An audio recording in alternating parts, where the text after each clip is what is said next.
So I'm going to come up on target. I'm going to remove, put it on fire. I'm going to attempt to fire. What's going to happen? I get a mushy trigger. A mushy trigger. All right, mushy trigger. That's one of my indicators that I have a triple feed, right? That's indicator one. I bring it into my works. I like workspace, everything workspace. If you guys want to do it out here, by all means, but you're going to probably get tired over time. I like to bring it into my workspace. I strip the magazine by pressing the mag release, strip it out. If nothing falls out, I call this positive control of your charging handle. I grab the charging handle, I bring it back, I kind of wiggle it, shake. There's two different things that are gonna happen. Either A, brass is gonna come out and you're gonna hear it, see it, or feel it. The other indicator that it's a triple feed is what? Do you guys see the charging handle? It only comes back about what, 50% of the way? That is my other indicator that I have a triple feed. It goes back 50% of the way.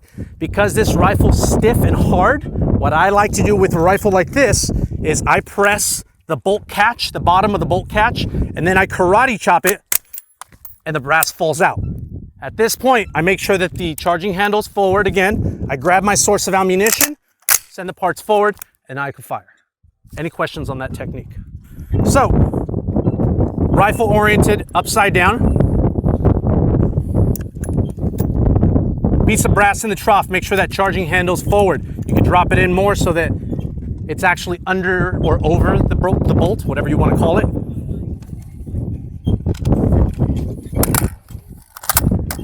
Source of ammunition inserted, make sure that you tug on it, make sure it's nicely seated. Grab that piece of live round, drop it into the ejection port, send the parts forward, you have a triple feed again.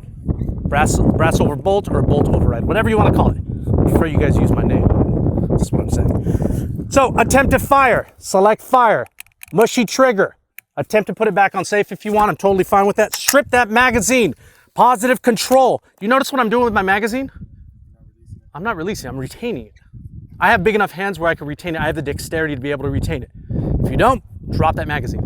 Totally fine. Just make sure you know that you have an extra magazine on you or you know where that magazine is. Preferably, I like to hold on to my magazine.